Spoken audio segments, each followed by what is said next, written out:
Este acto ha recibido las siguientes salutaciones. En nota fechada 20 de febrero de 2024 y dirigida al señor rector de la Universidad Nacional de Santiago del Estero, ingeniero Héctor Rubén Paz, de mi mayor consideración, por medio de la presente, me dirijo a usted y por su digno intermedio a la señora vicerrectora, licenciada Marcela Juárez, a efectos de agradecerles por la atenta invitación que me cursaran para participar del acto académico de imposición de título de doctor honoris causa al doctor Ricardo Alonso García, en el que no podré estar presente por motivos de índole oficial contraídos con antelación a la fecha.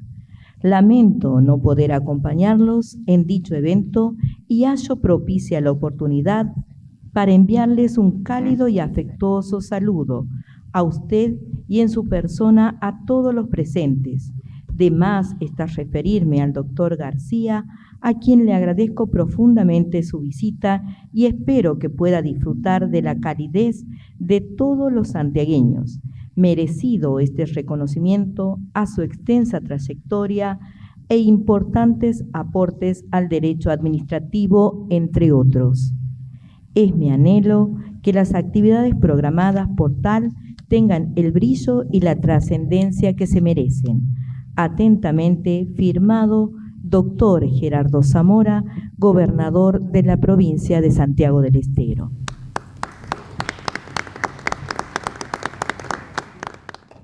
El profesor doctor Ricardo Alonso García es nacido en Madrid, España. Cursó sus estudios en la Facultad de Derecho de la Universidad Complutense de Madrid, donde obtuvo los títulos de licenciado y de doctor en Derecho. Su tesis ha sido galardonada con el Premio Extraordinario y considerada una de las obras pioneras sobre el derecho comunitario en el panorama jurídico español. Se ha desempeñado como docente en la Cátedra de Derecho Administrativo de la Facultad de Derecho, profesor titular interino de Derecho Administrativo, catedrático en Derecho Administrativo y Comunitario Europeo, entre otros. Ha ocupado importantes cargos de gestión académica como secretario académico del Departamento de Derecho Administrativo, coordinador de Derecho Comunitario del Centro de Estudios Superiores Sociales y Jurídicos Ramón Carande, secretario general y director adjunto del Máster en Derecho de la Unión Europea de la Universidad Complutense de Madrid. Y desde el 31 de marzo de 2016 es decano de la Facultad de Derecho de la Universidad Complutense de Madrid, reelecto para el segundo mandato con fecha 5 de noviembre de 2020. Además, ha impulsado diversos encuentros científicos estableciendo lazos con destacadas instituciones, especialmente en el ámbito judicial. Presiden esta sesión académica el señor rector de nuestra universidad, ingeniero Héctor Rubén Paz, la señora vicerrectora, licenciada Marcela Juárez, la señora decana de la Facultad de Agronomía y Agroindustrias, doctora Miriam Villarreal, el señor decano de la Facultad de Ciencias Exactas y Tecnologías, ingeniero Pedro Juvenal Basualdo, la señora vicedecana de la Facultad de Humanidades, Ciencias Sociales y de la Salud, licenciada Sandra Moreira, el señor decano de la Facultad de Ciencias Forestales, doctor Juan Carlos Medina, el decano normalizador de la Facultad de Ciencias Médicas, médico especialista Eduardo Lián Ayub, y la señora secretaria académica, licenciada Iris Betiana Rafael. También nos acompañan en la sala el señor director de la Escuela para la Innovación Educativa, especialista Francisco José Muratore, la señora directora de la Escuela de Artes y Oficios, doctora Evelis Coronel, la señora secretaria general, abogada Liliana Vellés Arriazu, la señora secretaria de Ciencia y Técnica, doctora Susana Herrera, el señor secretario de Extensión Universitaria, licenciado Sergio Zamora, el señor secretario de Bienestar Estudiantil, licenciado Leónidas Gustavo Durán, el señor secretario de Vinculación y Transferencia, ingeniero José Luis Gulota, el señor secretario de Planeamiento Físico, ingeniero Luis Antonio Papalardo, la señora subsecretaria de Comunicaciones, especialista Gabriela Moyano, el señor vicepresidente primero del Superior Tribunal de Justicia de Santiago del Estero, doctor Eduardo José Ramón Yugdar, el doctor Pablo Lucatelli, el doctor Héctor Salomón, asistente de vocalía de presidencia del Superior Tribunal de Justicia, el doctor Roberto Rojas y el doctor Matías Castro de Achával, presidente de la Sociedad Argentina de Sociología Jurídica.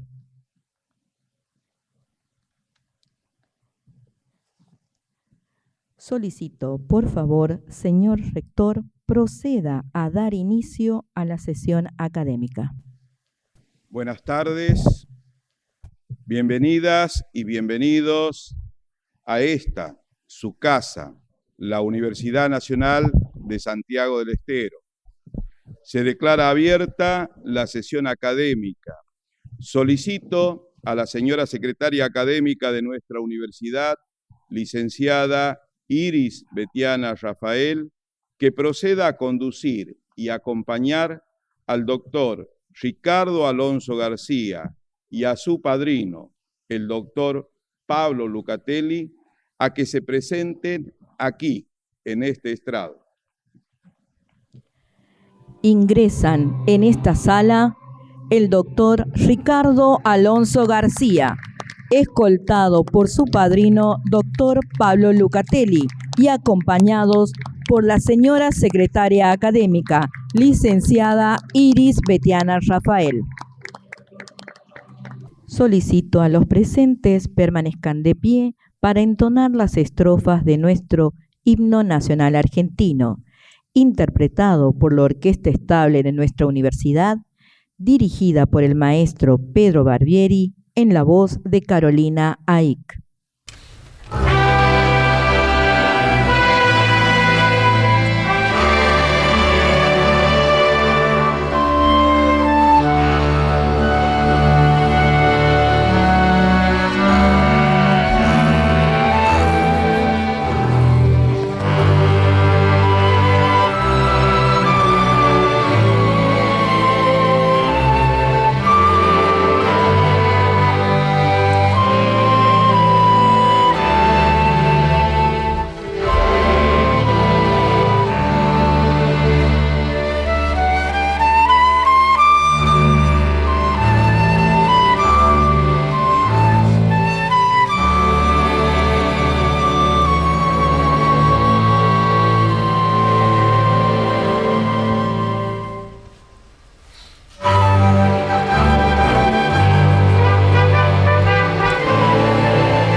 Libres del mundo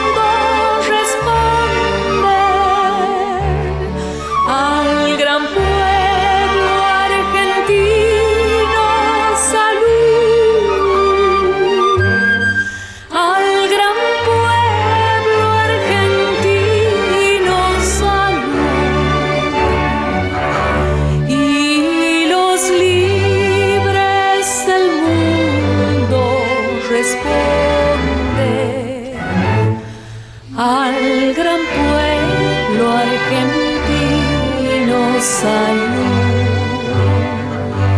Y los libres del mundo responden al gran pueblo argentino, salud.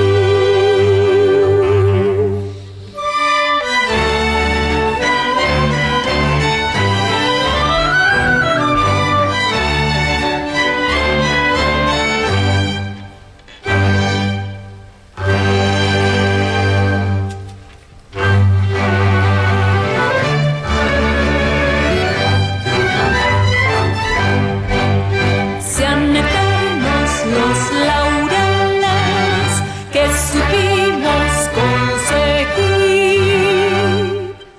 que supimos conseguir,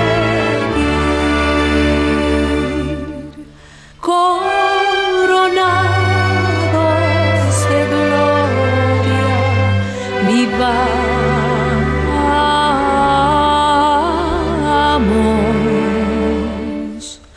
Oh, juremos con gloria morir, oh, juremos con gloria morir, oh, juremos con gloria morir.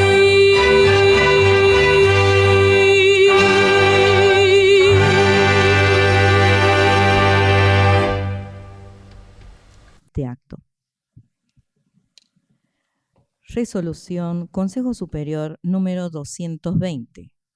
Visto el expediente por el cual el señor vicegobernador de la provincia de Santiago del Estero, abogado Carlos Silva Neder, el vicepresidente primero del excelentísimo Superior Tribunal de Justicia de la provincia, Magíster Eduardo José Ramón Schugdar, y el doctor Pablo Ramón Lucatelli, solicitan la distinción de doctor honoris causa para el jurista iberoamericano profesor doctor Ricardo Alonso García, y considerando que mediante resolución número 468 del año 2022 del Consejo Directivo de la Facultad de Humanidades, Ciencias Sociales y de la Salud, se solicita al Consejo Superior de la UNCE la postulación al grado de doctor honoris causa por la Universidad Nacional de Santiago del Estero al profesor doctor Ricardo Alonso García, que el profesor doctor Ricardo Alonso García cursó los estudios de licenciatura en la Facultad de Derecho de la Universidad Complutense de Madrid y obtuvo los títulos de licenciado y de doctor en Derecho por la mencionada universidad, que se ha desempeñado en numerosas cátedras en la Universidad Complutense de Madrid, que ha ocupado importantes cargos de gestión académica, que desde sus espacios de gestión universitaria, el doctor Alonso García ha impulsado diversos encuentros científicos, estableciendo lazos con destacadas instituciones, especialmente en el ámbito judicial, que ha impartido conferencias en prestigiosos foros judiciales y cursos de posgrado en universidades europeas y latinoamericanas, que también ha participado como miembro del equipo investigador en varios proyectos,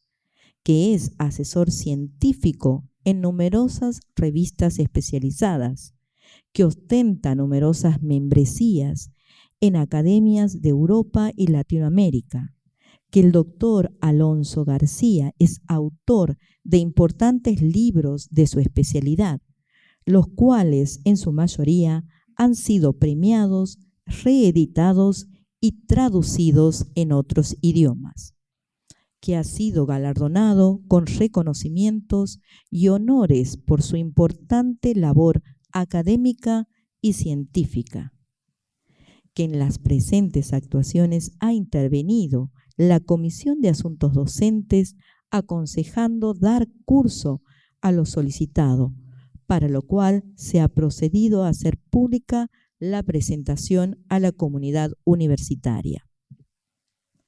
Por ello, el Consejo Superior de la Universidad Nacional de Santiago del Estero, por unanimidad, resuelve, artículo primero, otorgar al profesor doctor Ricardo Alonso García el título de doctor honoris causa por la Universidad Nacional de Santiago del Estero de la República Argentina, que es su máxima distinción en mérito a su vasta trayectoria académica, en acuerdo a los considerandos de la presente resolución. Firma, ingeniero Héctor Rubén Paz, rector Universidad Nacional de Santiago del Estero.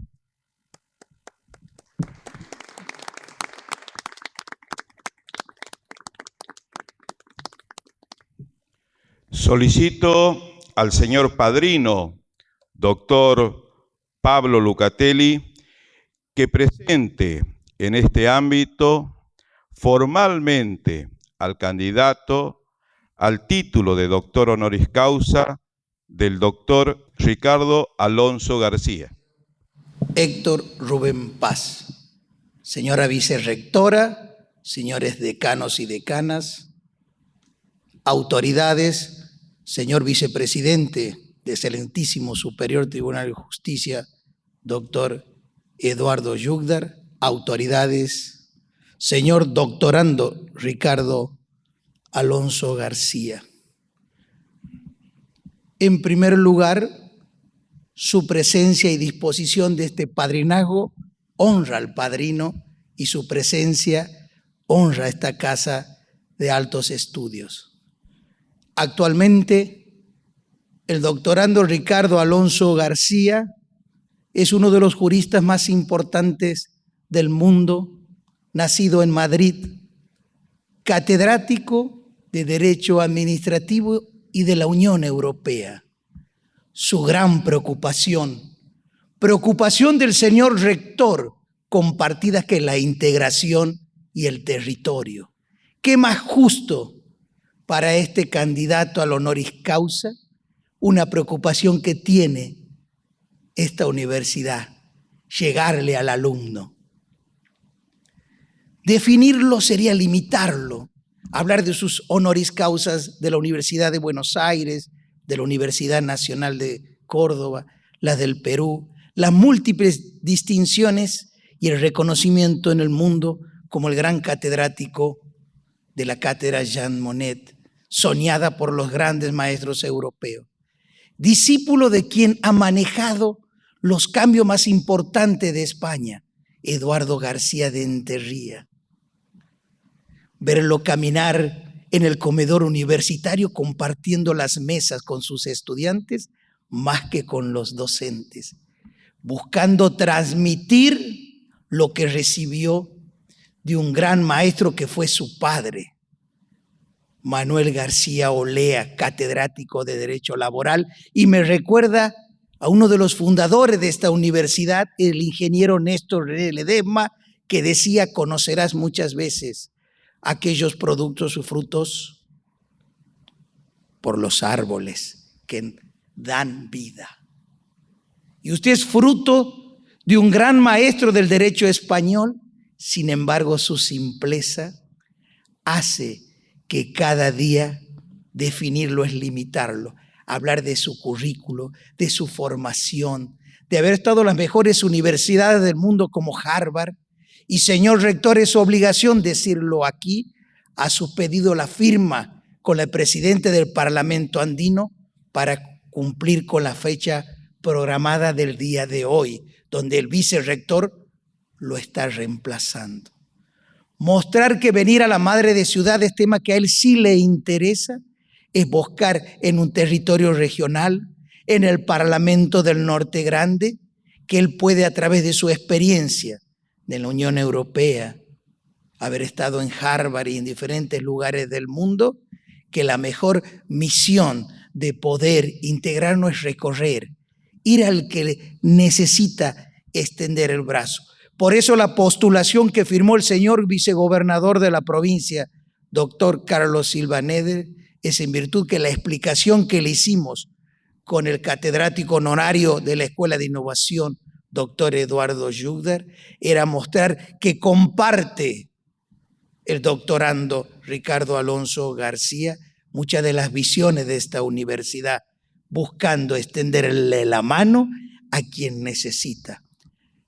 Un privilegiado de la familia, su visión familiar, su mujer, sus niños. Entonces tenemos un hombre que busca a través de la humanidad, del humanismo, también sin dejar de lado el derecho humanitario, en donde es un hombre de consulta, presentar hoy nos honra, me siento honrado, y por respeto para poder tomar de él sus palabras claras, ya que viene en sus sangres el ser docente, el buscar integrarnos y sobre todo poner en valor a la Madre de Ciudades. Nada más, señor rector, de mi parte.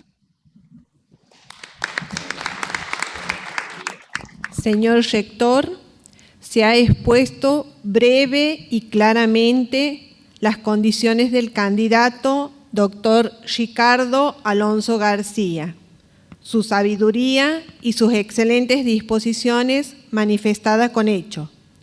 Ruego a usted que, con su autoridad, lo recompense por sus grandes méritos, confiriéndole el grado académico de doctor honoris causa por la Universidad Nacional de Santiago del Estero. Ahora voy a proceder a la solemne imposición del grado de doctor honoris causa. Ruego, por lo tanto, al doctor Ricardo Alonso García que se acerque al centro del escenario a recibir los atributos. Solicito por favor también que lo acompañe su padrino, el doctor Pablo Lucatelli. Ha sido nombrado y designado doctor honoris causa por el Consejo Superior de la Universidad Nacional de Santiago del Estero en testimonio de sus relevantes méritos. Por ello, le entrego y confiero el título que atestigue en todas partes y para siempre el grado de esa dignidad doctoral.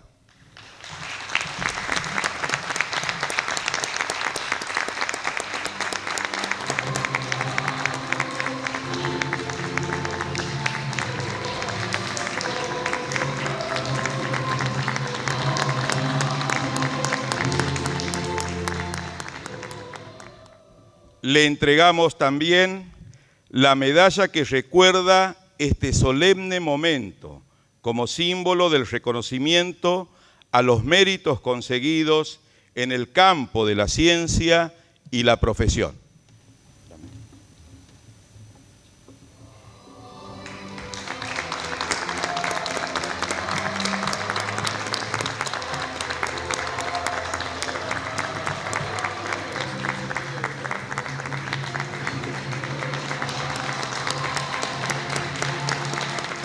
Reciba además la resolución del Consejo Superior de esta Casa de Altos Estudios en la que se le confiere el título de doctor honoris causa por la Universidad Nacional de Santiago del Estero.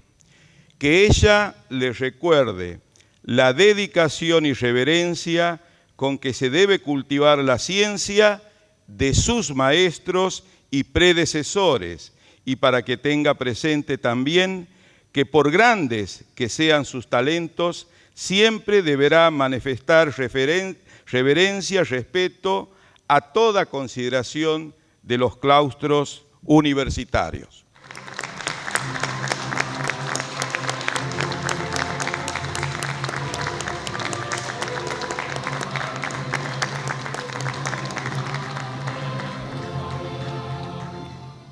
Ha recibido el diploma, la medalla y la resolución donde se le confiere el título de doctor honoris causa por esta Casa de Estudios Superiores como atributos de su nombramiento y distinción.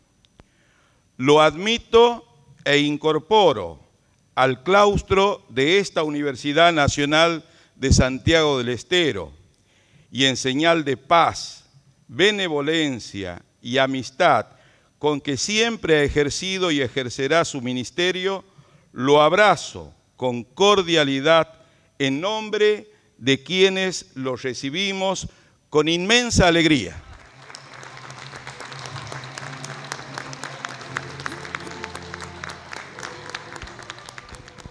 Una vez conferido el grado de doctor honoris causa, se concede la palabra al doctor Ricardo Alonso García para que pronuncie su discurso de ingreso en este claustro universitario. Excelentísimo y magnífico señor rector de la Universidad Nacional de Santiago del Estero, excelentísima vicerrectora, ilustrísimos decanos, decanas, ilustrísima secretaria general, egregias e importantes autoridades que dignifican con su presencia este acto y me honran con ella. Estimado y querido padrino, sirvan mis primeras palabras para traer a colación a Cervantes, que en el capítulo primero de la parte primera de su obra maestra decía lo siguiente: de gente bien nacida es agradecer los beneficios que recibe, y uno de los pecados que más a Dios ofende es la ingratitud. De ahí, en primer lugar, mis palabras del más profundo agradecimiento a esta universidad, inmenso agradecimiento acompañado de un inmenso honor de recibir la máxima distinción que puede recibir un universitario en su vida académica, como es un doctorado honoris causa por la universidad pública, y subrayo pública, de esta muy noble y leal ciudad de Santiago, según reza el título a ella otorgado por Felipe II en 1577, madre de ciudades, pues de ella partirían las expediciones que fundaron las ciudades de Tucumán, Catamarca, Córdoba, Salta, La Rioja y Jujuy. Si a ello se le une el título de ciudad más antigua de la Argentina, fundada en 1553, mi honra no puede ser mayor. Vaya por delante también mi más profundo agradecimiento, como no podía ser menos, a quienes generosamente propusieron al claustro de esta noble universidad mi candidatura para obtener esta altísima distinción: el doctor Carlos Silva Neder, vicegobernador y presidente de la Cámara Legislativa de esta provincia; al doctor Eduardo Yugdar, vicepresidente primero del Supremo Tribunal de Justicia de la provincia; y al doctor Pablo Lucatelli. Doctor Pablo Lucatelli, ni más ni menos, uno de los dos santiagueños, hasta donde llega mi sapiencia, uno de los dos santiagueños doctores en Derecho por la Universidad Complutense de Madrid. Muchas gracias, querido Pablo, por tu laudati. Dicho esto, cuando estaba preparando un discurso formal, como merece este acto, caí en la cuenta de que mi audiencia iba a ser una audiencia poco jurídica y una audiencia muy científica. Estoy viendo sonriente al decano de Ciencias Exactas, al que le decía: querido decano, en España hemos estado sometidos a la dictadura de rectores de matemáticas, ni más ni menos que durante 20 años, que ya está bien, pero hemos sobrevivido, querido decano. Ahora estamos sometidos a un veterinario. El caso es que estaba delante del ordenador empezando a escribir ese discurso y pensé que tenía que hacer otro tipo de discurso con el fin de poder dar a entender de qué iba a hablar a un auditorio, insisto, integrado fundamentalmente por grandes personalidades de ciencias de la salud, por ingenieros, de ciencias experimentales, de humanidades, pero no específicamente de derecho.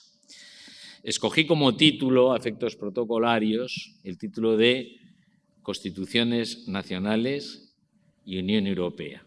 No se asusten ustedes, que voy a intentar hacer de este discurso una charla lo más amena posible para intentar explicar ante esta prestigiosa y generosa audiencia la situación, el grado de integración en el que nos encontramos a día de hoy en Europa, con esa Unión Europea integrada en estos momentos por 27 Estados miembros tras la salida de los británicos, de la que ya se llevan tiempo arrepintiendo de esta integración de hermandad nacida en el año 1951, como saben ustedes, con la finalidad de evitar nuevas guerras mundiales nacidas del suelo europeo y que, como acabaré mi charla, intentaré demostrar que ese objetivo originario, lejos de haber quedado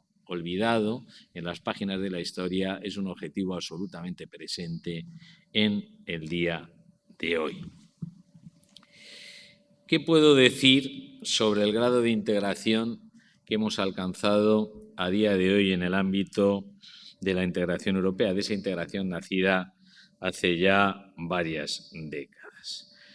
Pues comenzaré por destacar a ustedes, a destacarles a todos ustedes que con el paso de los años, con el paso de las décadas, la Unión Europea empezó a incidir en distintos aspectos de la vida social de los ciudadanos absolutamente impensables cuando se firmaron los tratados de las comunidades europeas en los años 50. Y me voy a explicar. En el año 2012, la prestigiosa editorial jurídica Rubinsal publicaba un libro homenaje a la que fuera hasta hace bien poco la vicepresidenta de la Corte Suprema de Justicia de la Nación, mi querida y admirada Elena Hayton. Ese libro homenaje, ese hermoso libro homenaje hechos por colegas que admiraban, que admiran y que querían y que quieren a Elena, llevaba por título El derecho en movimiento. Y cuando tuve que decidir mi aportación a ese homenaje a mi querida Elena, bueno, después de darle vueltas, no se me ocurrió otra cosa que ponerme a escribir sobre un trabajo que llevaría finalmente por título Sexo, drogas y rock and roll en Luxemburgo, que es la sede del Tribunal de Justicia de la Unión Europea. Enviado el texto a la editorial, no tardó el presidente de la editorial en ponerse en contacto conmigo. Doctor, pero ha debido haber un error, sexo, drogas y rock and roll en Luxemburgo. ¿Qué es esto que me envía usted?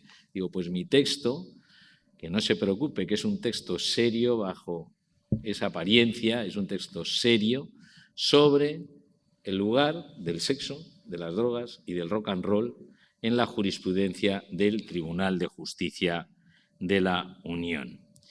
¿Quién iba a pensar efectivamente que el grado de integración alcanzado en los años 50 acabaría desembocando con el paso de los años, de las décadas, en sentencias del Tribunal de Justicia, que es el máximo intérprete del derecho de la Unión, sentencias abordando el rock and roll?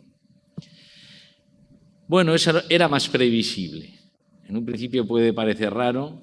¿Qué hace el Tribunal de Justicia dictando sentencias sobre rock and roll? Bueno, pues porque la música, una vez que trasciende de los conciertos en directo y queda plasmada en discos de vinilo primero y en discos compactos después, mercancías al final de los finales, queda sometido a un principio básico de la integración europea, como es la libre circulación de mercancías.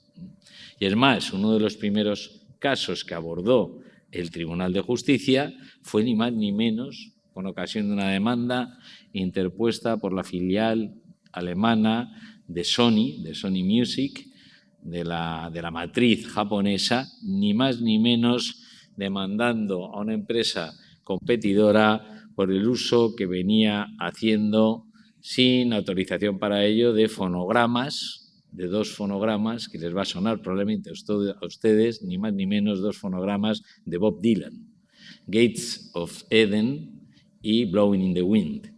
Y a través de esa demanda, Sonic solicita al Tribunal de Justicia que dicte una sentencia, como así consiguió, prohibiendo todo acto de comercialización, de uso de esos fonogramas por sí mismos o por terceros. ¿En virtud de qué? En virtud de la legislación europea, no nacional, la legislación europea protectora de los derechos de autor y derechos afines a los derechos de autor. Bueno, eso podría ser previsible en cierta medida, que el Tribunal de Justicia dictara sentencias sobre el rock and roll, ni más ni menos con Bob Dylan como protagonista. Claro, ya menos previsible sería que el Tribunal de Justicia acabara abordando, estamos hablando de un Tribunal de Justicia europeo, no de una Suprema Corte de un Estado miembro, no de la Suprema Corte de la Nación, no, de un Tribunal de Justicia que está por encima de los tribunales nacionales de la Unión Europea. Que ese Tribunal de Justicia acabara dictando sentencias sobre sexo y sobre drogas. Y esto extrañaba más, no porque cuestiones espinosas como el sexo, como voy a pasar a explicar rápidamente, o las drogas puedan acabar judicializándose, puede acabar habiendo pleitos con un tribunal pronunciándose al respecto, no tanto por ello, sino por un tema de competencia. Claro, eso ver a un tribunal nacional abordando este tipo de temas escabrosos tiene su sentido. Claro, ver a un tribunal no nacional interviniendo al respecto, lo primero que le viene a la cabeza a un jurista es el tema de la competencia. ¿Tiene ese Tribunal de Justicia competencia para pronunciarse sobre aspectos o cuestiones que en principio parecen pertenecer al núcleo duro de la soberanía nacional y que por tanto su conocimiento y su jurisdicción permanece en el nivel nacional? Bueno, pues el tiempo demostró que sí que tenía competencia. Les voy a poner 2 casos paradigmáticos. El tema de las drogas. ¿Cómo llegó el asunto al Tribunal de Justicia? Ciudad de Maastricht, ciudad muy famosa en Europa porque en esa ciudad de Maastricht, en esa ciudad holandesa de Maastricht, se firmaría en el año 92 el Tratado de la Unión Europea, donde está el origen de todo. El origen está en los años 50. La materialización de esa integración, ni más ni menos que con la previsión de la creación de una moneda común, ni más ni menos. Desaparece la moneda nacional que queda sustituida por una moneda común que, como todos ustedes saben, es el euro. Bien, ¿qué pasaba en esa ciudad de Maastricht? Una ciudad fronteriza con Alemania, y en esa ciudad desarrollaba su actividad 14 coffee shops. Si han estado ustedes alguna vez en Países Bajos, sabrán que desde entonces, y esto se sigue manteniendo, se sigue una política, vamos a decir, de permisibilidad hacia el consumo del cannabis. El consumo de cannabis, como el consumo de demás estupefacientes, está prohibido salvo para uso terapéutico, para uso científico, sometido a un fuerte rigor y control. ¿Qué es lo que pasa? Que desde hace tiempo el Consejo de Fiscales de Países Bajos viene avalando una actitud permisiva hacia el consumo de la marihuana, para entendernos, en coffee shops, controlados por las autoridades. Bien, así estaban las cosas. Debo confesarles que yo cuando era joven visité uno de esos coffee shops y me fumé mi porro de María, ¿no? De marihuana, cuando era joven. Y eso era permitido, eso era el estado normal. ¿Qué es lo que acabó sucediendo? Claro, Maastricht. Pónganse ustedes, fíjense los datos que le voy a dar. Ciudad de 120 y pico mil habitantes. 120 y pico mil habitantes, una ciudad bien media. Pues esa ciudad llega un momento en que pasa a recibir 10.000 visitantes diarios, que multiplicados por 365 nos sitúan ante una avalancha de casi 4 millones de turistas, de visitantes anuales. Se pueden imaginar, turistas y visitantes anuales, todos dirigidos ¿a qué? A fumarse unos porros en los coffee shops, tomarse unas bebidas en los coffee shops y volver a su país. Ante esa situación llega un momento que el Ayuntamiento de Maastricht saca una normativa prohibiendo el consumo de marihuana. No lo he dicho antes, lo digo ahora, en esas coffee shops. Había nada más 14 coffee shops, para que se imaginen ustedes la avalancha de la que estoy hablando. En esas coffee shops se comercializaba no solo el cannabis, sino también, que ya es curioso, bebidas no alcohólicas, que es el colmo de la incoherencia, ¿no? Bebidas no alcohólicas y otros productos alimenticios. ¿Cómo llega este asunto al Tribunal de Justicia? Pues fíjense, desde una perspectiva de restricción a la libertad de establecimiento, de prestación de servicios y de discriminación hacia ciudadanos que no son de los Países Bajos. Porque, claro, no lo he dicho antes, lo digo ahora. Esa prohibición de la normativa local del Ayuntamiento de Maastricht va dirigida exclusivamente a ciudadanos no residentes en la ciudad de Maastricht, que suponían el 70% de consumidores en esas 14 coffee shops. Y el Tribunal de Justicia, esto llega al Tribunal de Justicia y acaba declarando que esa normativa entra en el radio de acción del derecho de la Unión, porque en principio vulnera, discrimina a ciudadanos no nacionales respecto a los nacionales, aunque acaba salvando la legalidad de esa normativa por una cuestión de orden público. Lo que acabó admitiendo el Tribunal de Justicia es que fue una medida adoptada ante un momento crítico, una avalancha millonaria ya de ciudadanos procedentes de otro lugar, de otro país, solo y exclusivamente para consumir cannabis. Y por tanto era una medida restrictiva, discriminatoria para los no nacionales, para los no residentes, pero que en todo caso resultaba avalada por un interés en proteger el orden público y que no resultaba, analizó el Tribunal de Justicia, también desproporcionada. El Tribunal de Justicia acabó acogiendo las alegaciones del Gobierno de los Países Bajos, en los que defendió Países Bajos que no es que fuera la primera medida que se adoptó, es que fue una medida adoptada después de varios intentos, entre ellos, en primer lugar, restringir el número de coffee shops. Y claro, se disminuyó enormemente y lo que acabó pasando es que no, todo se concentraba en los 14 en los que se permitía, etc. Fueron intentando distintas medidas, ninguna de las cuales fue efectiva. Y a la conclusión a la que se llegó el Tribunal de Justicia es que, bueno, que el intentar combatir el consumo de droga y el tráfico de droga, por muy blanda que fuera, era una medida permitida por el derecho de la Unión. Pasando al sexo. Ya esto a uno ya se le escapa más, ¿no? Si ya uno no se podía imaginar al Tribunal de Justicia pronunciándose sobre un tema de drogas, menos aún sobre un tema de sexo. Pero se ha pronunciado no una, sino varias veces y todas en una misma dirección. ¿En relación con qué? En relación con el sexo practicado mediando prostitución. El sexo mediando prostitución.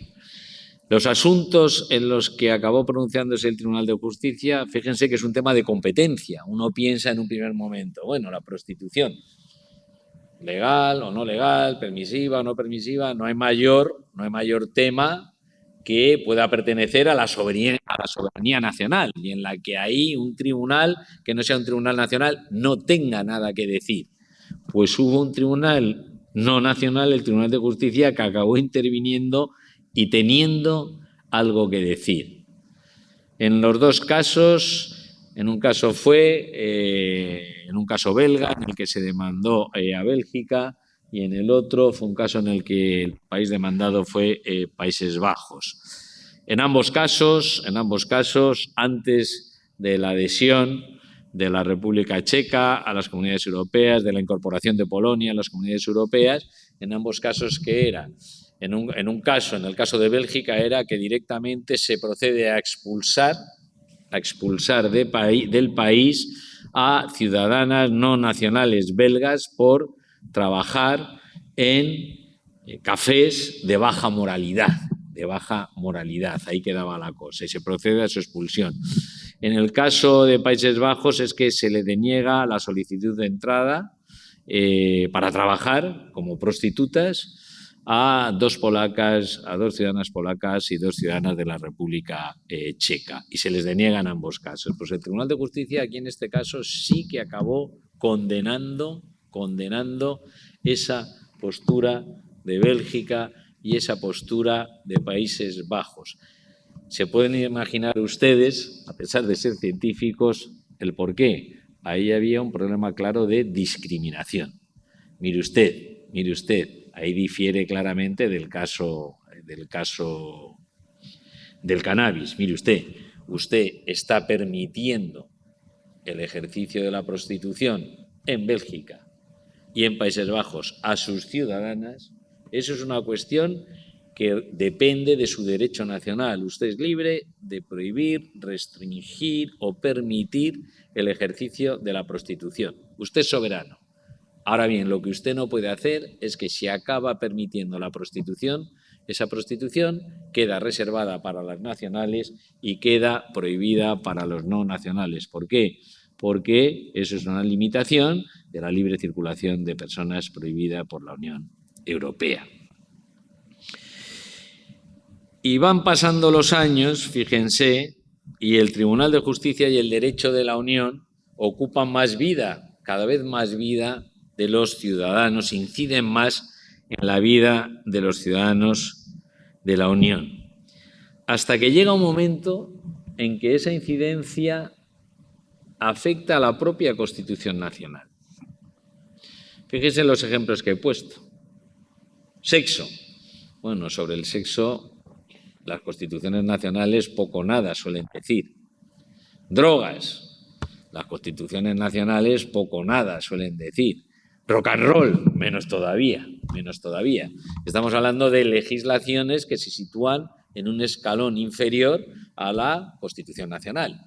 Son opciones políticas por las que se decide el legislador nacional.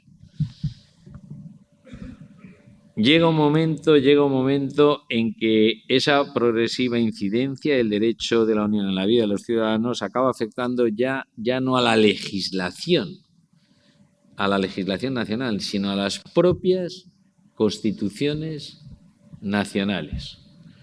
Y llegan también a producirse no incidencias, sino choques frontales con las constituciones nacionales. Imagínense usted, insisto, aunque no sean ustedes juristas, imagínense ustedes en el ámbito del Mercosur, si fuera un ámbito más avanzado de integración, en el que se produce un choque de la Constitución argentina con los tratados originarios del Mercosur. Claro, a uno ni se le pasa lo más mínimo por la cabeza que tenga que reformar la Constitución argentina para adecuarse a esos tratados. Bien, pues eso sí que pasa y ha pasado en Europa. sí que pasa y ha pasado en Europa.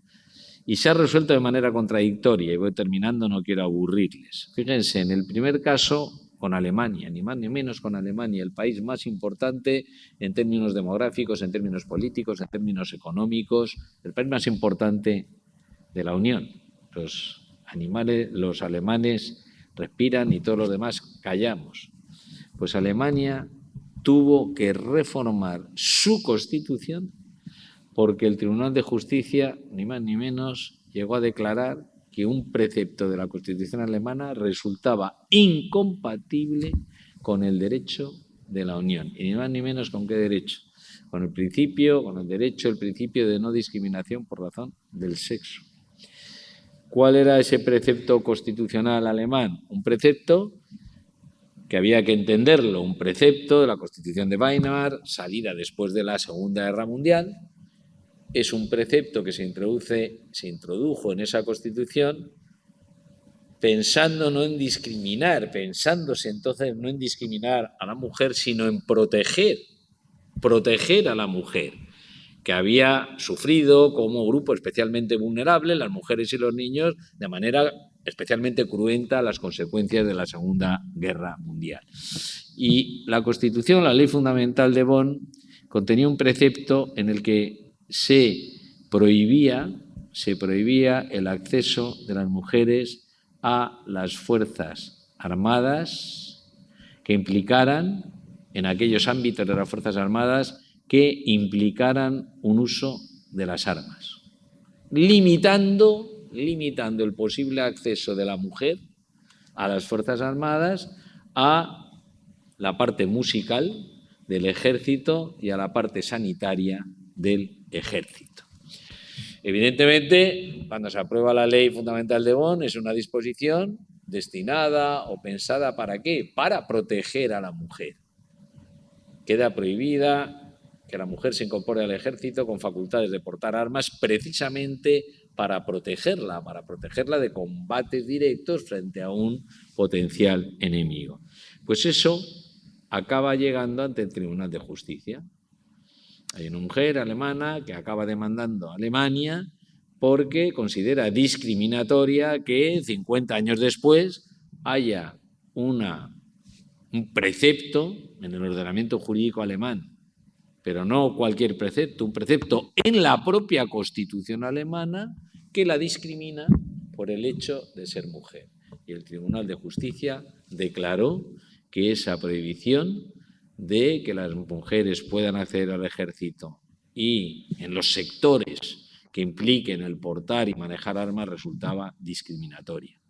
Y Alemania tuvo que proceder para ajustar su Constitución a los parámetros europeos a modificar su propia Constitución. En principio, ¿qué es lo que suelen hacer los Estados cuando de repente hay un choque entre la Constitución, ni más ni menos, con el derecho de la Unión? A estas alturas de la película, ya en el año 2024.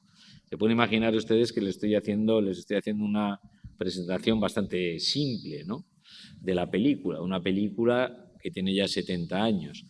En el año 2024, la realidad de las realidades es que, como regla general, si se llega a un tema tan escabroso, a un conflicto último entre una Constitución nacional y el derecho de la Unión, prevalece el derecho de la Unión sobre la propia Constitución nacional. En ese estadio nos encontramos. Les voy a dar un dato bien significativo.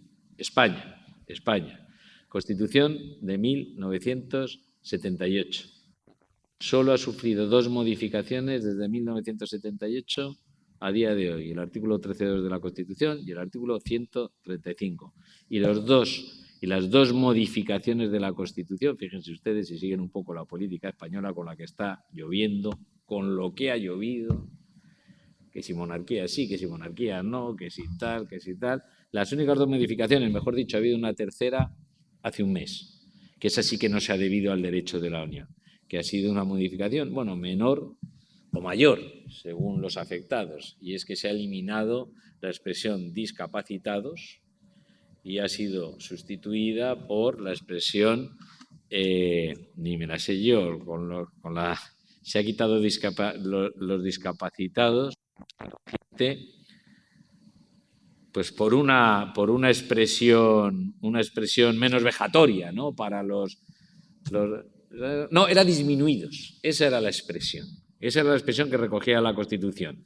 Recogía la expresión personas disminuidas.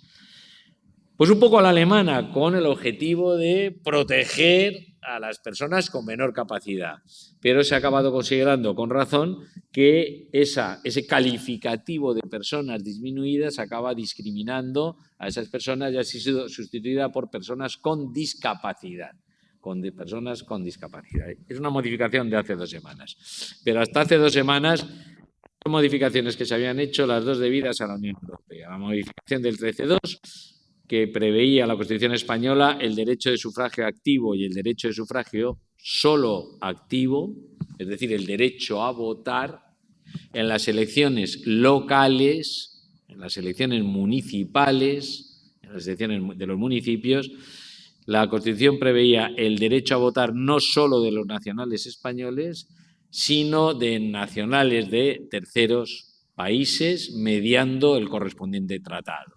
Bien, el derecho a la Unión reconocía el derecho de sufragio activo a personas de terceros países residentes en otro país de la Unión.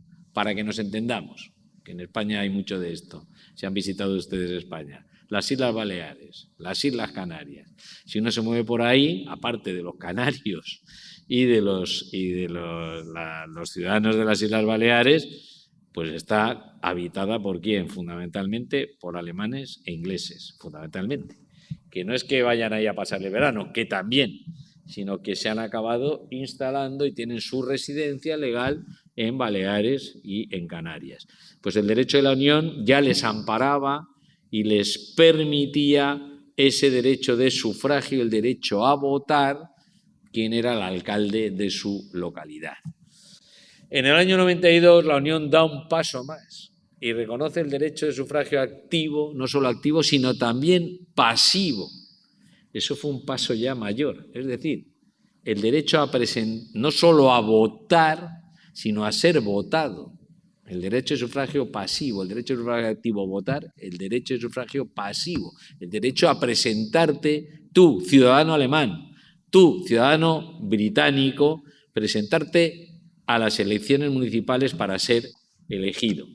¿Qué es lo que pasaba? Que la Constitución española preveía en la Constitución nada más esa posibilidad de sufragio activo mediando tratado. Y el Tribunal Constitucional declaró que para firmar ese tratado de la Unión era necesario modificar previamente la Constitución. Y se modificó la Constitución y se añadió el derecho de sufragio activo y pasivo. Esa fue la primera modificación constitucional. A la que nos vimos obligados, ¿en virtud de qué? Nuevamente, del derecho de la Unión. Y la segunda modificación, una modificación más técnica, de hace 10 años, el artículo 135, que recoge en la Constitución el principio de estabilidad presupuestaria. Un principio bastante sencillo, que es que uno puede gastar lo que tiene, pero llega un momento en que los países se endeudan tanto que una cosa es que tú te endeudes teniendo tu propia moneda y otra cosa es que tú te endeudes sin techo cuando hay una moneda común, porque puedes desestabilizar la moneda. Y se introdujo ese principio de la estabilidad presupuestaria en la Constitución. Bien, ¿qué es lo que sucede normalmente? Que en caso de choque se van a modificar las constituciones nacionales, porque ya les adelanto, cuando al final acaba habiendo un choque entre una Constitución nacional y el derecho de la Unión, la cuestión, siendo muy compleja, al final de los finales es muy sencilla. O se modifica la Constitución nacional para seguir perteneciendo al club, que es lo que hizo Alemania en el año 2000, que es lo que ha hecho por 2 veces España, o se modifican los tratados para adecuarse a una única Constitución, que dirán ustedes, pensarán inmediatamente, eso no va a pasar. Y ahora les voy a adelantar, les adelanto ya qué ha pasado, y con eso voy a ir concluyendo, que ya ha pasado, O, si no, la tercera opción, ya saben ustedes cuál es, porque ha pasado con el Brexit. O adecuo mi Constitución a la integración, o consigo que la integración se adecue a mi Constitución, pero no hay un tertium genus, o lo uno o lo otro. Y si no es posible lo uno o lo otro, la única posibilidad que cabe es la salida de la Unión, que ya a día de hoy tenemos un ejemplo completamente desastroso para el principal afectado, que ha sido el propio Reino Unido. Pero, y ya voy concluyendo, les decía, pensarán ustedes que como regla general, no, como regla absoluta, claro, si tenemos 27 Estados miembros integrados en la Unión, no va a venir un Estado miembro diciendo, bueno, yo no respeto el derecho de la Unión porque considero que mi Constitución está por encima de la Unión. Cambien ustedes 26 otros socios los propios tratados para que yo me encuentre en una posición de comodidad y no de incompatibilidad con el derecho de la Unión. Claro, eso en principio es impensable, se pueden imaginar que en principio es impensable. Pero también ha sucedido. También ha sucedido porque hay que estar aquí al contexto histórico donde se produzca ese choque. Y ha sucedido. Y voy a concluir con este ejemplo porque es una manifestación también, yo creo que muy bonita, van a entender ustedes como científicos que son, no les va a resultar muy difícil de entender el grado nuevamente de integración que se ha alcanzado en Europa, con todos los ejemplos que he ido poniendo del sexo, las drogas y rock and roll. Pues fíjense, el tema fue ni más ni menos que el aborto. Imagínense, ni más ni menos que el aborto. Yo creo que hoy por hoy, si hay un tema más nacional, es difícil encontrar un tema más nacional, más anclado en los valores específicos de un determinado país que el aborto. Que el aborto sí, el aborto no, el aborto condicionado es un tema fuertemente anclado en los valores de un país. Pues ahí, fíjense ustedes, también acabó interviniendo el derecho de la Unión y el Tribunal de Justicia. Y uno piensa, ¿cómo es posible? Porque nadie pensaba que eso era posible. Es más, yo les puedo contar la anécdota. En 1986, quizá el mayor especialista que ha habido a día de hoy el derecho de la Unión, que curiosamente, ya no deja de ser curioso, no es europeo, tiene nacionalidad norteamericana, que es Joseph Weiler, que es un catedrático de la Universidad de Harvard. Yo coincidí en Harvard ahí con él, un catedrático tan sobrado, que siendo catedrático de Harvard y de Yale simultáneamente, llegó un momento que se cansó porque él era especialista en Derecho de la Unión y consideraba que las universidades norteamericanas no tenían en suficiente consideración el derecho de la Unión. Claro, estamos hablando de Estados Unidos. Y las universidades americanas decían, bueno, esto del derecho europeo no deja de ser derecho ajeno a Estados Unidos. Ya saben que Estados Unidos, republicanos o demócratas, viven un poco mirándose al ombligo, ¿no? Y se sintió ninguneado y dejó plantado a Harvard y a Yale.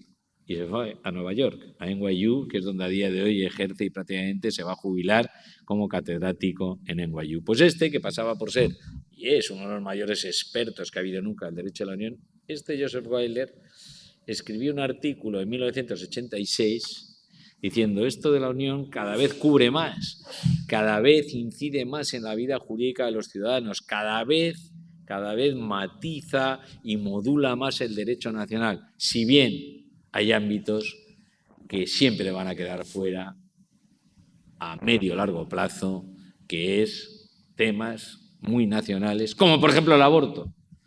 Dicho y hecho. Eso lo dice en el año 1986 y 3 años después tenemos al Tribunal de Justicia pronunciándose, teniendo un asunto encima de la mesa sobre el aborto que resolvería en los términos que les cuento rápidamente en 1991, el asunto global. Fíjense qué tema escabroso, que uno pensaría, ¿cómo va a llegar el Tribunal de Justicia a pronunciarse al respecto? El tema era el siguiente. Asociación de estudiantes en la República de Irlanda, estudiantes universitarios.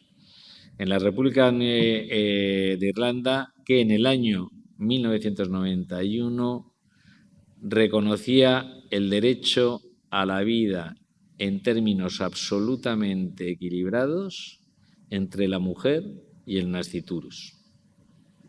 Entre la mujer y el nasciturus, lo cual se pueden imaginar cuál era el resultado. Solo en caso de riesgo grave para la vida de la mujer se podía practicar legalmente un aborto. Fuera de ese caso, prohibido el aborto. Insisto esto, porque a veces uno se cree que en las constituciones se meten cláusulas de prohibición del aborto. No. En aquellos estados donde se ha mantenido hasta el final, cada vez hay menos, eso ha sido el resultado de que de una protección de la vida del nasciturus al mismo nivel que la madre, que la mujer, que trae como consecuencia la realización de prácticas abortivas, salvo que entre en juego, en riesgo, el peligro de la madre. Fuera de eso, uno le podrá parecer discutible, no discutible, ¿qué le voy a decir yo en el año 2024? Violaciones de mujeres, violaciones de menores, tal, en fin, todo, podría hablarse largo y tendido. Pero eso no deja de ser una cuestión muy nacional. Tan nacional que en el año 91, entonces la Unión Europea tenía 12 Estados miembros, no los 27 de hoy. Irlanda era el único que llevaba hasta ese extremo la protección de la vida del nasciturus. En los demás países se permitía el aborto, bueno, muy condicionado, cada cual con sus matices, pero se permitía, no con el mismo grado, pero sí el punto de partida era que, bueno, en determinados supuestos y bajo determinadas circunstancias y bajo determinados controles se podían practicar abortos más allá de que estuviera en riesgo el peligro, la vida de la madre.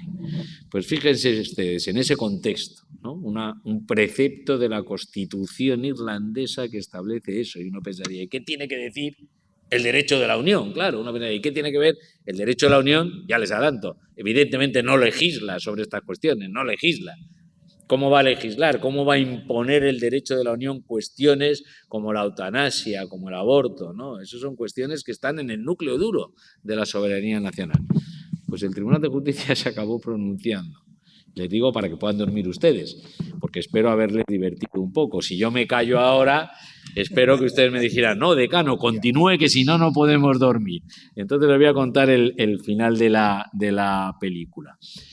Una asociación de estudiantes universitarios irlandeses que da información, reparte en la universidad, en una determinada universidad, reparte folletines sobre clínicas británicas donde se practicaba el aborto, donde se practicaba legalmente el aborto en el Reino Unido. Esta es la situación, repito.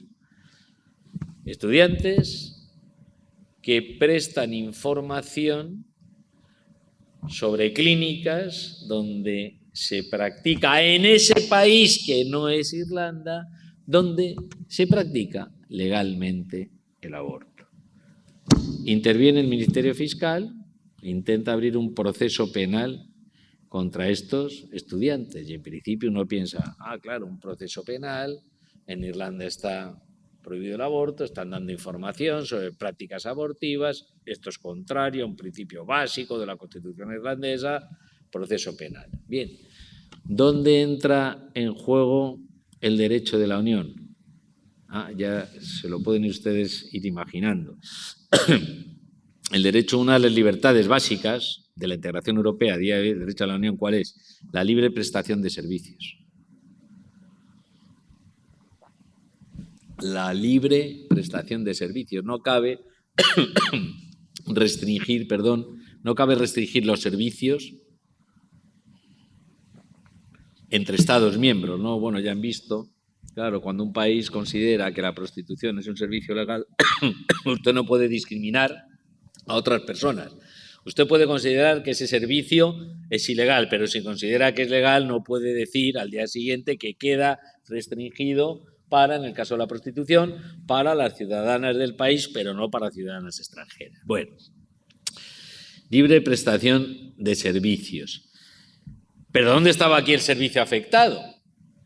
¿Dónde estaba aquí el servicio afectado? Porque las clínicas,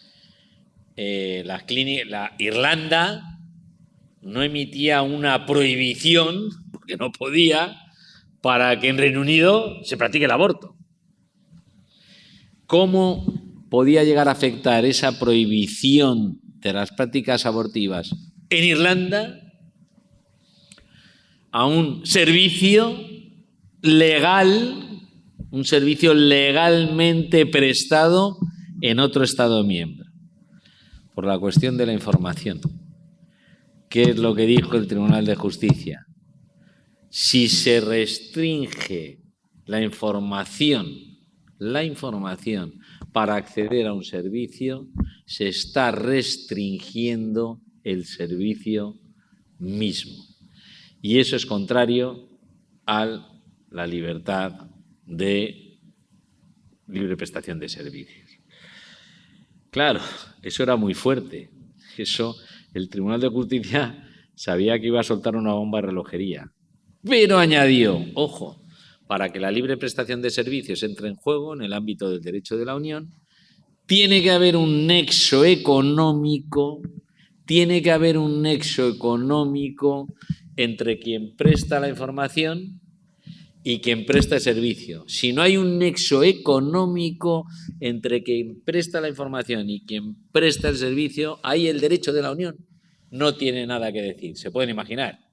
Ergo, como los estudiantes no existía ningún nexo económico entre los estudiantes que prestaban la información y las clínicas abortivas, las clínicas, los hospitales británicos donde se practicaba legalmente el aborto, al no existir ese nexo, el derecho de la Unión no tenía nada que decir. Y por tanto el Tribunal de Justicia acabó dictando una sentencia diciendo: yo no tengo nada que decir en este asunto. Si el Ministerio Fiscal irlandés sigue adelante con el proceso penal, es una cuestión irlandesa. Claro, se pueden ustedes imaginar que eso fue una manera, como decimos, una solución, como decimos en España, a la gallega. Es decir, ponerse de perfil, yo aquí no me meto, pero dejaba todo el tema en el aire. Dejaba el tema todo en el aire, porque al día siguiente se sabía el qué, que desde el mismo momento en que se demostrara que una clínica británica pagaba, vamos a poner, las fotocopias, o un apartamento, un local donde se pudiera distribuir esa información, ahí ya existiría ese vínculo y habría que ver entonces el qué. Si marcado ese vínculo se iba a declarar contrario al derecho de la Unión, ni más ni menos que un tema tan, bueno, pues tan interno, tan nacional como el derecho a la vida del nasciturus. Sabiendo eso, y ahora van a entender por qué les cuento todo esto, esa sentencia es de octubre de 1991. En diciembre estaba prevista ya la firma del Tratado de Maastricht, al que he mencionado antes al referirme a la ciudad, el Tratado de la Unión Europea firmado en la ciudad de Maastricht, un tratado negociado durante más de 10 años por 12 estados, donde entre otras muchas reformas esos estados deciden el qué, poner fin a la moneda nacional. Ni más ni menos en ese tratado se decidía el qué, poner fin a la moneda nacional, a nuestra querida peseta, y ser sustituidas todas las monedas nacionales por la moneda europea. Para contextualizarles a ustedes, un Estado se caracteriza fundamentalmente, hablamos de Estado cuando el Estado tiene el qué. Dejémonos de himno, que sí, que la bandera, que también. No, un Estado es Estado cuando tiene ejército y cuando tiene moneda. Si falta una moneda nacional o falta un ejército nacional, falta algo ya en ese Estado para definirlo como un Estado soberano. Nosotros estamos dando un paso importantísimo, ni más ni menos dejar de tener una moneda propia. Pues imagínense 10-12 años negociando eso y cuando está a punto de cerrarse esa firma de ese tratado, que están ya todos de acuerdo, sale un mes antes, 2 meses antes, una sentencia del Tribunal de Justicia que deja todo en el aire, como les he dicho, ni más ni menos sobre la cuestión del aborto en Irlanda. Pues ¿qué hicieron los irlandeses? ¿Qué hicieron los irlandeses? Ya pueden ir imaginando el final de la historia, ¿no? Se sentaron con los socios y dijeron: o modificáis el tratado y prevéis una excepción para Irlanda, o yo no firmo ese tratado. Bueno, debo decirles que para que los tratados entren en vigor es necesario la ratificación por todos y cada uno de los Estados miembros. Basta con que un Estado diga que no para que ese tratado no salga adelante. ¿Qué hicieron los irlandeses? O me dan ustedes una solución o yo no firmo ese tratado. Olvídense ustedes de la moneda única, porque yo no voy a cambiar mi Constitución. Yo no voy a cambiar no estoy dispuesto a cambiar mi Constitución si el Tribunal de Justicia acaba diciendo en el futuro que restricciones a un tema tan nacional como es las prácticas abortivas son o dejan de ser compatibles o incompatibles con el derecho de la Unión. No estamos dispuestos. ¿Y qué tuvieron que hacer los 26 estados? Bueno, los 26 estados, entonces eran los 11 restantes. ¿Qué hicieron?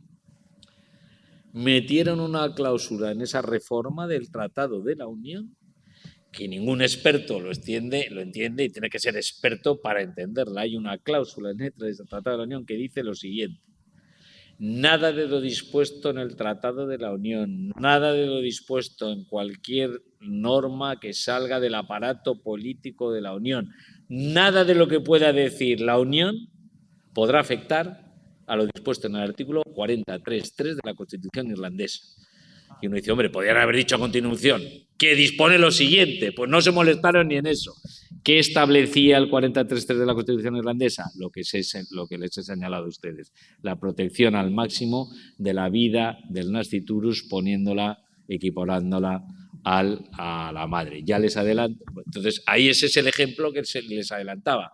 Un ejemplo impensable teóricamente, ¿no? Decir, no, un posible choque entre el derecho a la Unión y una Constitución nacional, y que sea la Unión, todos los demás estados, los que estén de acuerdo en permitirme que yo me mantenga en eso al margen de la Unión.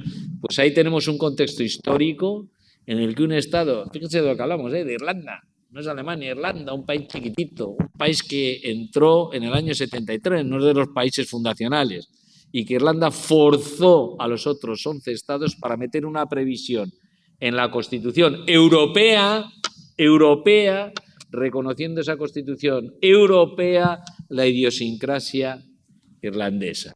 Hicieron además bien los otros estados en aceptar esa excepción que, estando ahí, hoy por hoy no tiene ningún valor, porque en septiembre del año 2018 los irlandeses procedieron a reformar su propia Constitución en un sentido más moderno a la hora de hacer aproximaciones al tema del aborto, adecuándose un poco más a los tiempos más generalizados, insisto, que son los que tengan que ser, pero no desde luego los de la prohibición absoluta, salvo que la mujer corra el riesgo de su propia vida. Y con esto concluyo, mi querida y admirada audiencia. Hoy por hoy, todo es unión. Todo es unión.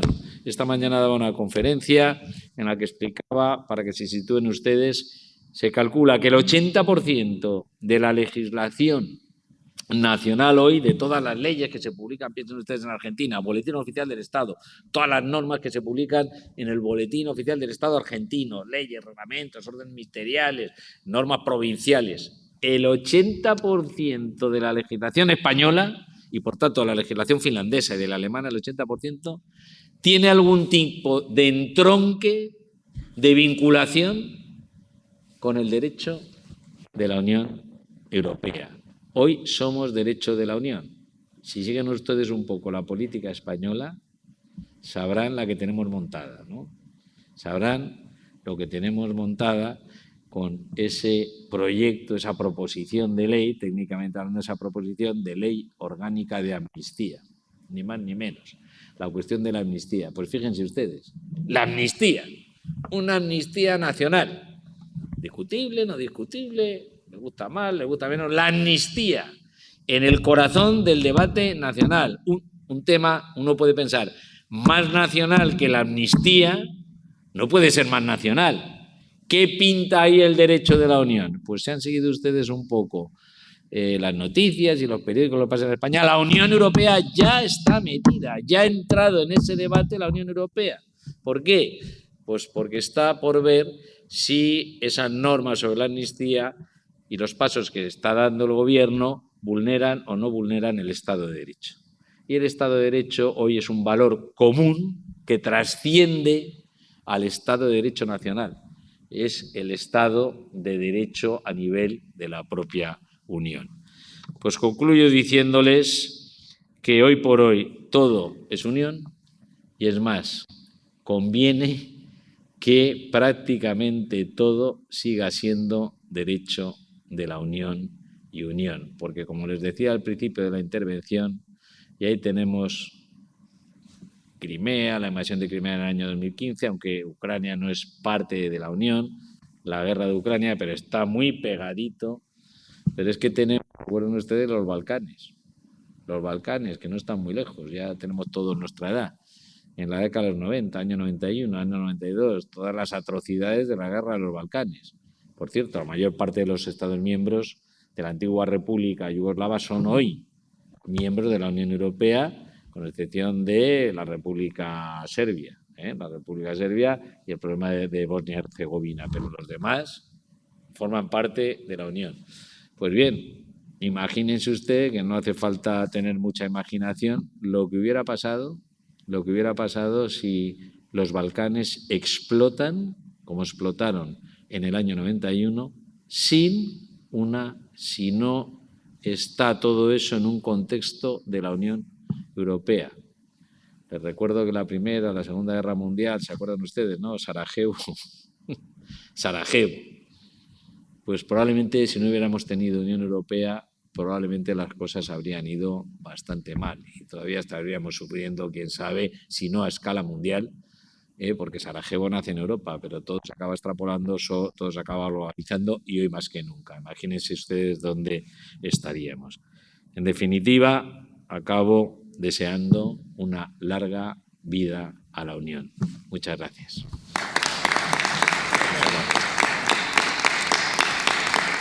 Muchas gracias.